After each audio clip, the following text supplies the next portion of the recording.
I thought I was just giving a ride to a guy stranded on the side of the highway, a quick favor on a hot afternoon. But the moment he stepped into my rusted-out Civic, everything changed. I didn't know he was one of the most powerful men in the country. I didn't know my life was about to be torn open, rewritten, and rebuilt from the ruins. They say the strangest days don't start strange, they start regular. Tuesday regular. Drive-through coffee, static on the radio, wondering if you remembered to lock the door. That kind of regular. And then, bam. Something flips the switch and your whole life tilts sideways.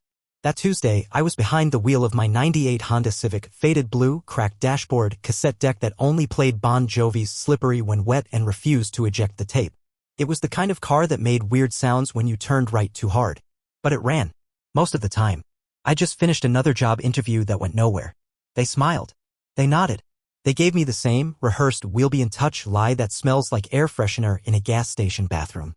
I was heading nowhere in particular, just driving because home felt more like a waiting room than a destination. That's when I saw him. Guy was standing by the side of Highway 40 just outside Oak Hollow, middle of nowhere, really, next to a busted black BMW with steam rising from under the hood like it had just coughed up its soul. He was wearing a suit that looked like it cost more than my car, sleeves rolled up, tie yanked loose. I remember thinking, this guy's either very lost or very desperate. I slowed. It wasn't really a decision. More like my hands turned the wheel before my brain got involved. He looked up as I pulled over, and even through the haze of heat and road dust, he didn't seem surprised. More curious. Need a ride? I asked, leaning over and popping the door. He hesitated. Just for a second. Then got in. Thanks, he said, his voice low and even. Batteries fried. No signal. I nodded, pulling back onto the highway. You're lucky I came along. Most folks around here don't stop for guys in tailored suits with broken German cars. He smiled, small, unreadable. Guess today's my lucky day. Silence settled in like fog. He didn't reach for his phone or start some awkward small talk. Just stared straight ahead, watching the asphalt blur by. After a while, I glanced sideways. You from around here? No, he said. Just passing through. You and me both. I don't know why I started talking. Maybe it was the way he listened. Or maybe I just needed to hear my own voice to feel real again. Either way, I started telling him things I hadn't said out loud in years. About my dead-end jobs. My blown scholarship. The business I almost started. The one person I thought I'd marry but didn't. How I'd been one wrong turn from giving up on more than just dreams. He didn't interrupt. Not once. Just nodded like he understood every jagged edge I was peeling off and laying bare. And when I paused, not sure why I was unloading this all on a stranger with polished shoes, he finally spoke. You ever think you're stuck because you're playing by rules written by people who never cared if you won? That hit like a sucker punch. I blinked. What? He turned toward me, his eyes suddenly sharp. The world isn't fair. But unfair doesn't mean unchangeable. Most people wait for doors to open. The smart ones? He gave a half smile. They bring their own damn crowbar. I laughed, caught off guard. That's some motivational poster somewhere? No, he said. That's something someone told me once when I thought I was finished. We drove in silence after that. I kept thinking about his words. The calm, surgical way he said them. Like he knew exactly how close I was to breaking and just handed me a splint without asking why. I dropped him off in front of a small airport on the edge of the next town. He didn't offer a last name. Didn't shake my hand. Just reached into his pocket and pulled out a business card, no title, no company. Just a number. If you ever decide to bring that crowbar, he said, call me. And then he was gone. Just like that. I sat in the car long after the door closed, holding that plain white card like it might catch fire. A week later, I did call. That's when everything changed. I didn't call right away. That card sat on my kitchen table for 6 days, collecting dust and doubt. 6 days of pacing, procrastinating, talking myself into and out of it. What was I going to say? Hi, it's the guy from the side of the road who ranted about his life for 45 minutes, ready to break in the metaphorical doors now? Yeah, real smooth. But the thing is, after that drive, something started eating at me. Like his words had set a fire in my ribs I couldn't put out. I started seeing my life the way a mechanic sees a totaled engine, part by part, crack by crack. And I couldn't shake the idea that maybe I'd been living someone else's blueprint. Trying to be respectable. Safe. Invisible. On the 7th day, I stopped waiting for a sign. I just picked up my phone and dialed. 3 rings. Then a voice I recognized immediately. I was wondering when you'd call. No hello. No, who is this? Just calm certainty. Like he'd known I'd break eventually. I wasn't sure what I was calling for, I admitted. Doesn't matter, he said. You picked up the crowbar. That's enough. I heard the click of a lighter. A slow exhale. Can you be in Chicago by tomorrow? I what? You want in or not? He was giving me no time to talk myself out of it. No room to settle back into the safety net I'd been hanging from for years. I swallowed. Yes. Good. Union Station. Noon. Look for a man with a red tie. Tell him you're here for the ride. And then he hung up. That's how it started. The Greyhound ride into Chicago was a blur of rusted stops and flickering overhead lights. I barely slept. My head spun with worst-case scenarios. Mafia. Human trafficking. Elaborate prank. By the time I stepped off the bus, I was running on caffeine fumes and pure adrenaline. I scanned the crowd like a lunatic until I saw him. Not the man from the car, someone else. Mid-40s, bald, reading a copy of The Economist and wearing a fire engine red tie. I walked up, heart pounding. I'm here for the ride. He folded the magazine, stood, and without a word motioned for me to follow. We didn't talk. Just walked. Out of the station. Into a sleek black town car. And suddenly I was in the back seat of a vehicle that smelled like leather and money, speeding down Michigan Avenue like I belonged there. You got a name? I finally asked, trying to sound braver than I felt. He glanced at me in the mirror. Doesn't matter. I'm the introduction. He's the one that counts. Who is he? The man chuckled, a low, sardonic sound. Let's just say he's someone who can open doors that most people don't even know exist. We pulled into a parking garage beneath a towering glass building downtown. Security waved us through like royalty. We took an elevator up, no buttons, just a keycard swipe and an instant ascent that made my ears pop.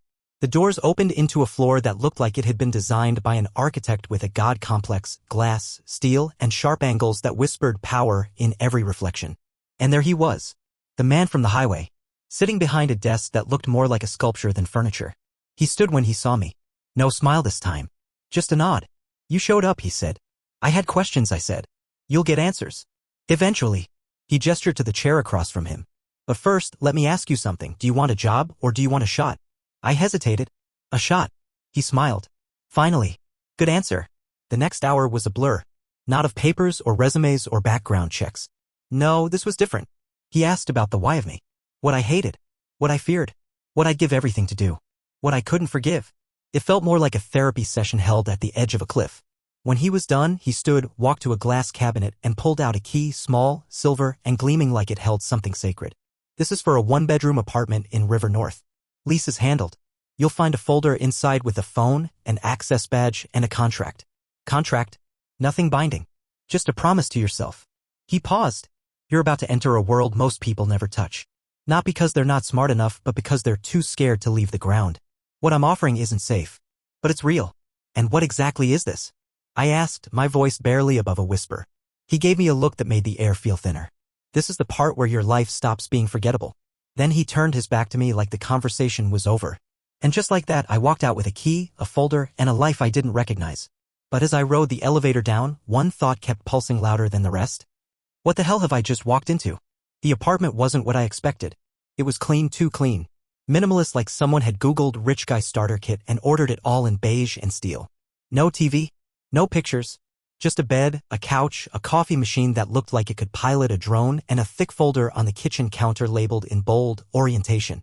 I opened it like I was defusing a bomb. Inside was a new phone, no brand markings, just matte black, heavier than it should have been. There was also a slim black access card, a non-disclosure agreement the size of a novella, and a single sheet of paper with 4 words. Rules. Read. Obey. Remember. Beneath that was a list. 1. Everything is a test. 2. Don't speak unless you're adding value. 3. Loyalty is worth more than talent. 4. Information is currency. Learn when to spend it. 5. If someone says this never happened, it didn't. 6. Don't ask about level 4. Ever. There was no signature. No logo. Just those 6 rules printed in black ink that looked like it had been pressed in with a typewriter and authority. I sat down, the city humming outside the floor-to-ceiling windows like it knew something I didn't. My head was spinning, but I couldn't deny the feeling rising in my chest like thunder breaking a drought. Opportunity. Dangerous. Unclear. Probably illegal. But real. And for the first time in years, I wasn't waiting for permission to live my life. I was in it, neck deep, off script, and accelerating. The next morning, the phone buzzed. No ringtone. Just a single line on the screen. Lobby. 8 a.m. Wear black. I didn't question it. I shaved, showered, and put on the black button-down they'd hung in the closet. Fit me like it had been tailored by someone who already knew my measurements. Creepy? Yes. But I wore it anyway. At 8 o'clock sharp, the elevator opened to the lobby where the man with the red tie stood waiting, holding 2 coffees. You're late, he said. I checked my watch. I'm not. He smirked. Exactly. And that was your first test. Well done. I took the coffee. It was perfect. Not hot. Not cold. Just right. The kind of right that makes you nervous. Where are we going? I asked as we stepped into another black town car. Call it orientation. We drove to a building that didn't look like much from the outside, gray concrete, no windows. Could have passed for a storage facility. Inside, though? Whole different story. It was a war room. Floor-to-ceiling screens showing everything from stock tickers to live feeds of government buildings. There were people moving like chess pieces, sharp suits, sharper eyes. No one was talking loudly. No one smiled. This wasn't a company. It was something between an intelligence agency and a shadow market. Somewhere between control and chaos. My guide nodded toward a long glass table in the center of the room. On it was a single laptop already open. My name glowed on the screen. Lesson 1, he said. Data is leverage. We track it. We move it. We bury it. Sometimes we burn it. I stared at the screen. Who are we? He smiled. We're the reason empires don't fall overnight. I swallowed hard. You're here because the man you picked up last week sees something in you. Which is rare. Rarer still is him making a personal recommendation. He turned serious. You don't ask his name. You don't speak of this place. You're not special until you prove it. Then he left me there, standing in front of a machine I didn't understand in a room I wasn't qualified to breathe in. That night, I sat on the edge of the bed, staring at the folder again. What was this? Some secret society? A back-channel government op? A high-end corporate espionage firm? All I knew was this. I'd said yes to something I didn't understand. And I was already too far into walkback. But there was another feeling beneath the nerves. Something I hadn't felt in a long, long time. Hope. Not the soft kind. Not optimism. I mean the hard, ragged hope that comes from realizing that maybe, just maybe, you haven't missed your moment. You've just been circling it, waiting for the right storm to crash into. I didn't know then that the storm was just starting. And it would take everything I thought I believed to survive it. The weeks that followed didn't feel real. My days were filled with data runs, encrypted reports, and meetings where no one used names, just initials or code names like Beacon, Warden, or Blue Smoke. I watched as news stories shifted before they even broke, headlines reshaped behind the scenes by the people I worked for. The kind of people who didn't operate in boardrooms or politics, they operated beneath them. Below the waterline where the real power moved. I wasn't one of them. Not yet. I was still on the edge, orbiting the core like a moon no one expected to matter. But I was learning. Rule number 1, everything is a test. That became my mantra. I passed every task they threw at me. Ran numbers for black budget operations that didn't exist. Pulled dirt on a senator's offshore account before his own aides even suspected it. I was good. Maybe too good. Because after a month I got called up. Literally. The black phone on my desk buzzed for the first time. No ringtone. No caller ID. Just a message. Level 4. Now. I stared at it. My stomach dropped. Rule number 6, don't ask about level 4. Ever. I hesitated. Wondered if this was a mistake. Maybe the wrong desk. Wrong guy. But then I remembered rule number 3, loyalty is worth more than talent. So I stood up, smoothed my shirt, and walked. Level 4 wasn't on the elevators. I had to swipe my badge in a hidden panel behind the fire exit on the 20th floor. A door clicked open behind a blank wall, leading to a narrow hallway that curved left like the building had a secret spine. At the end, a vault door. Steel. Silent. Waiting. I scanned my badge, and it hissed open like something out of a Cold War thriller. Inside was nothing like I imagined. No secret bunker. No blinking red lights. It was a library. Dimly lit. Silent. Floor-to-ceiling shelves lined with leather-bound folders, photos, and boxes labeled only with years. 1963. 1989. 2001.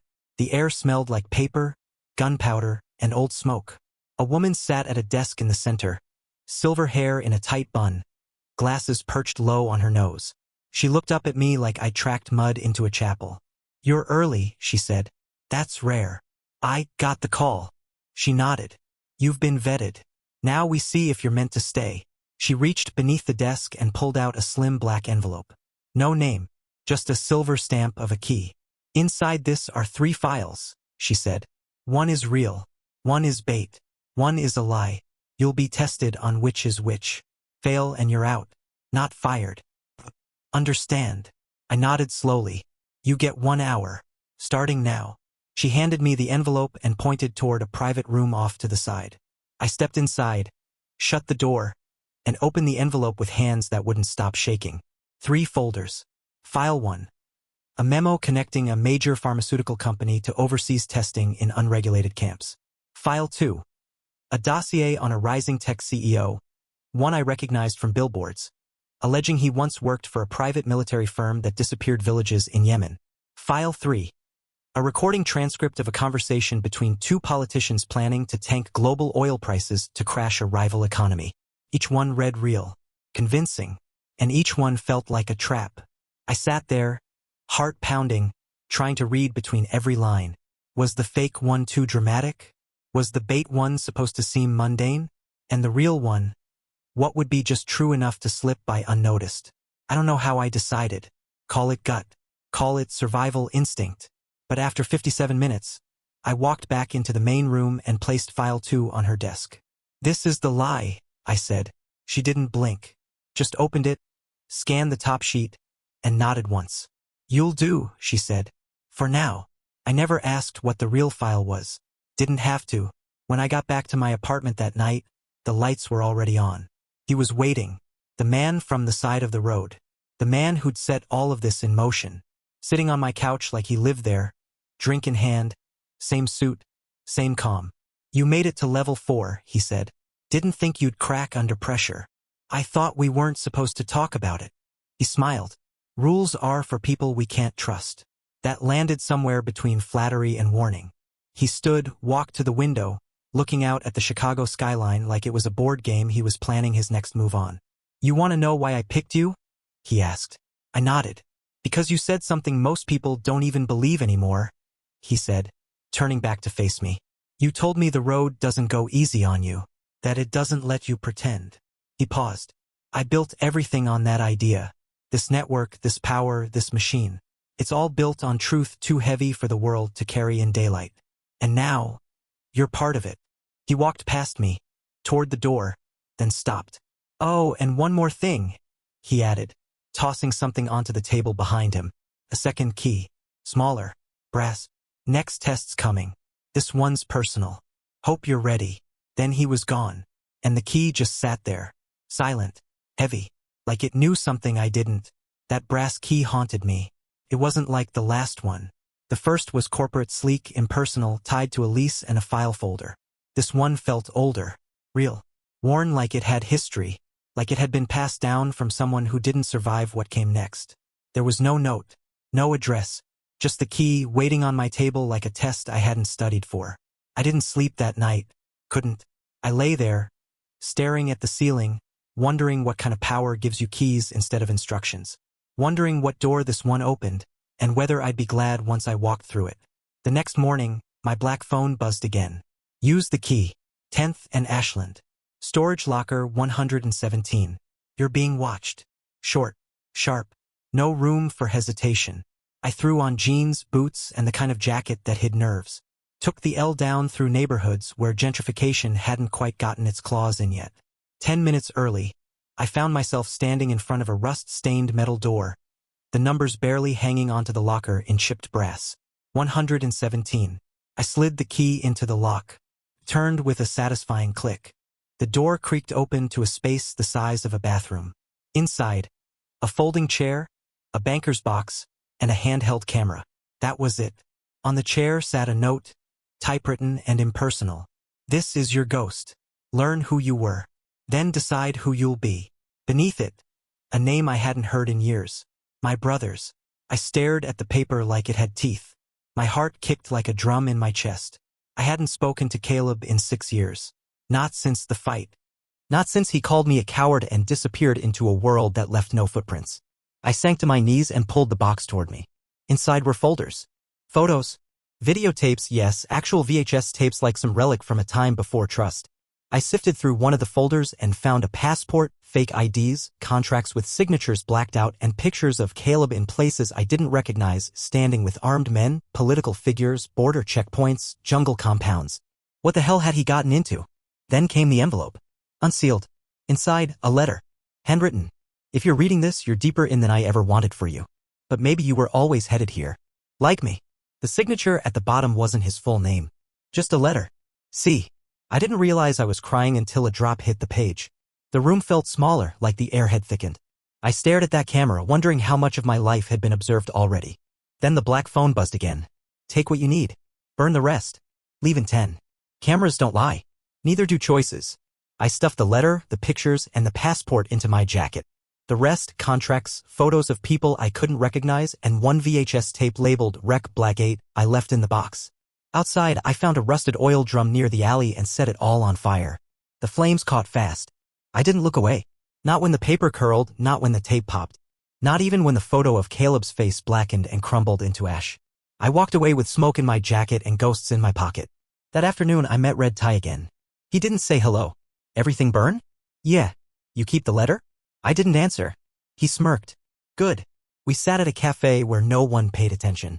He sipped espresso like he had a soul. I stared at the wall like I didn't. This test wasn't about Caleb, he said. It was about you. Who you were willing to let go. Who you were willing to become. You knew him. He tilted his head. You? He recruited half of us. Built pipelines no one else had the stones to touch. And then one day he disappeared. Dead? I asked. Red Tie shrugged. Depends who's asking. For you? Let's say he's missing. For the world? He never existed. The words hung there, suspended like smoke. Then he leaned in, his voice quiet. This next part? It's going to cost you. What does? Clarity. The truth. Whatever you think you're still protecting.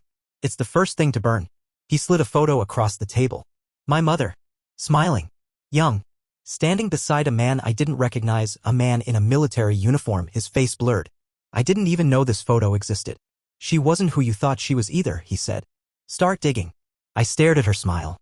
The kind of smile that belongs in birthday albums and holiday cards, not in dossiers passed across cafe tables like contraband. What is this? I whispered. A door, he said. And that brass key? That was just the handle. He stood.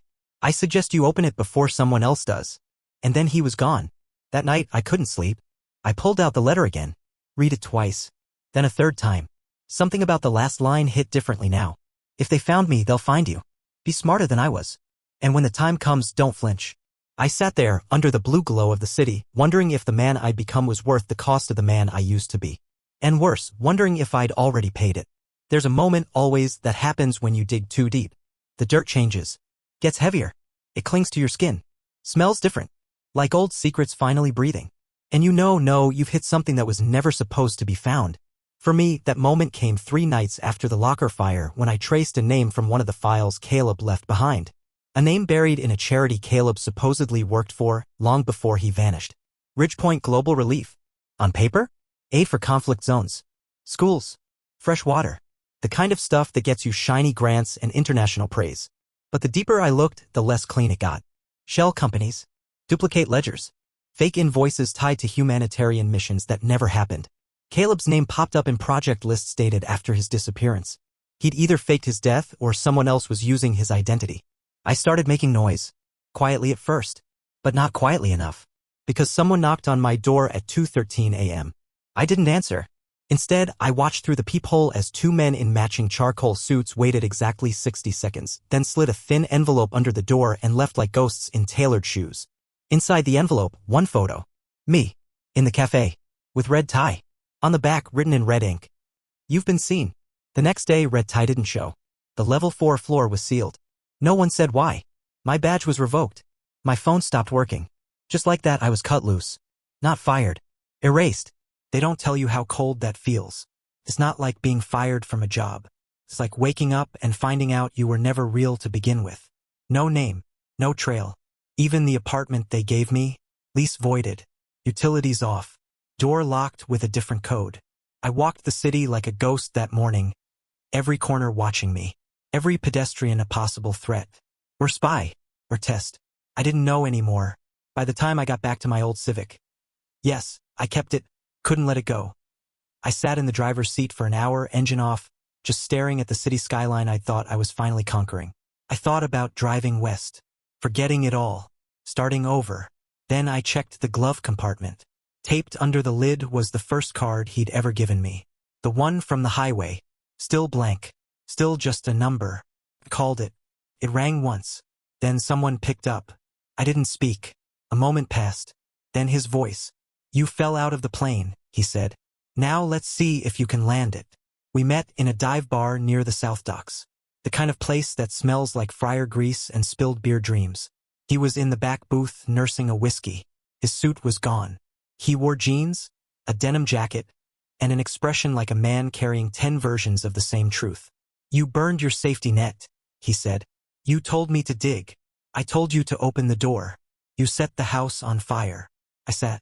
I need to know, I said. Who was my brother really working for? Who was my mother? His face didn't flinch, but his eyes did. I knew you'd ask eventually, he said. But you're not going to like the answer. I don't care. He sipped his whiskey, then pulled a flash drive from his pocket and slid it across the table. Everything your mother did before you were born. Every connection. Every file. Your brother found it, and it broke him. What did she do? She helped build Ridgepoint, not the charity. The machine behind it. What machine? He leaned in. The kind that sells chaos. That funds war under the flag of mercy.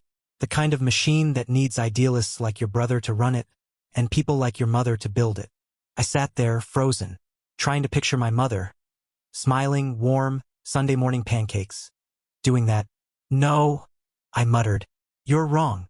He looked at me like I just said the sun wasn't real. I wish I was. Back home. If you can call an abandoned storage unit home. I watched the contents of the drive on a burner laptop. Grainy footage, financial reports, maps, operation logs. One folder labeled Larchmont. Inside, pictures of children in refugee camps. The same camps Ridgepoint claimed to have helped. Except, these weren't ads. These were surveillance. Tagging populations. Tracking movement. Exporting data. Exporting people. I slammed the laptop shut. I wanted to scream. To throw something. But mostly I wanted to disappear. Instead, I picked up the notebook Caleb had left. I hadn't opened it until now. Inside were only 2 entries. Page 1. You're not crazy.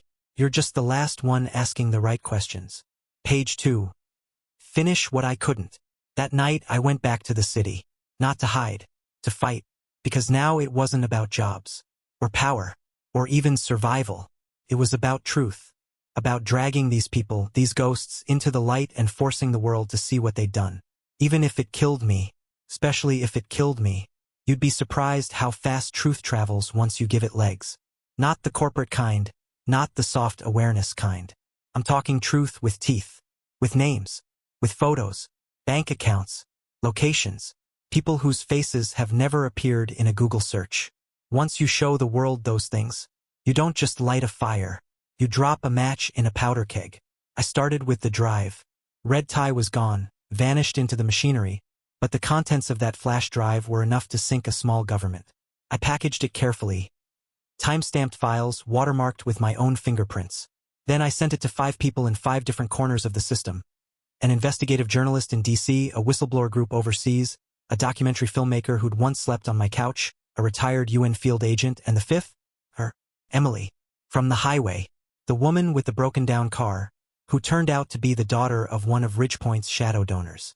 We hadn't spoken in months. Not since the night I dropped her off at that service station and drove away thinking I'd done my good deed and disappeared. Turns out she didn't disappear.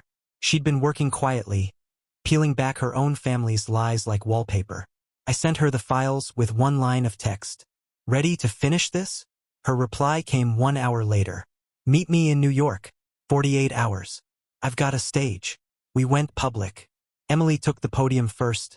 Nervous, polished, deliberate.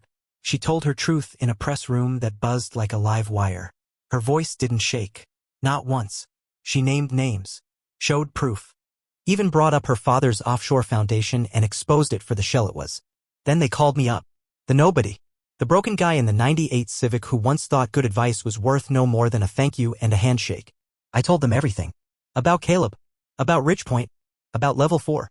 About the price of silence and the interest it collects over time. I didn't name the man in the suit. He was too buried, too insulated. But I didn't need to. The system was bleeding from enough places now that people were finally listening. And when I looked out at the crowd, rows of reporters, flashing cameras, open mouths, I didn't feel fear. I felt free. Fallout came fast. Ridgepoint froze operations. Assets seized. Boards dismantled. Senators denied everything. Some resigned. Some disappeared. One died in a car crash that smelled like a cleanup. A few months later, a federal commission opened. Subpoenas were issued. Testimonies began. The world finally got a peek at what happens when charity becomes currency and empathy is leveraged like oil stock. But it wasn't just about Ridgepoint. It was about people like me. Like Caleb. Like Emily. People who spent too long trapped in someone else's silence. People who decided they'd rather be loud even if it broke them. I moved out of the city. Bought a little house near the edge of nowhere. Quiet street. Good coffee. No cameras. Emily visits sometimes. She traded high heels for hiking boots and started a nonprofit of her own, real this time. No shell companies. No secret ledgers. Just books. Teachers. Clean water. She jokes that I gave her life advice once and now she's stuck taking it. We laugh about that day on the highway. How nothing felt important until everything did. Sometimes she asks me, do you think your brother knew it would come to this? And I always say the same thing. He hoped. I still have the notebook. Caleb's. I wrote something new in it last week. Last page. Last line. The door opened. I didn't flinch. I get letters now. Emails. People asking how I did it. As if there's a map. There isn't. There's just one decision. The one no one else can make for you. To stop waiting. To stop hoping someone else will fix it. To pick up the damn crowbar and make your own door. Because sometimes all it takes is one ride with a stranger to change your life. And sometimes if the story's really wild, that stranger ends up being the one whose life you change.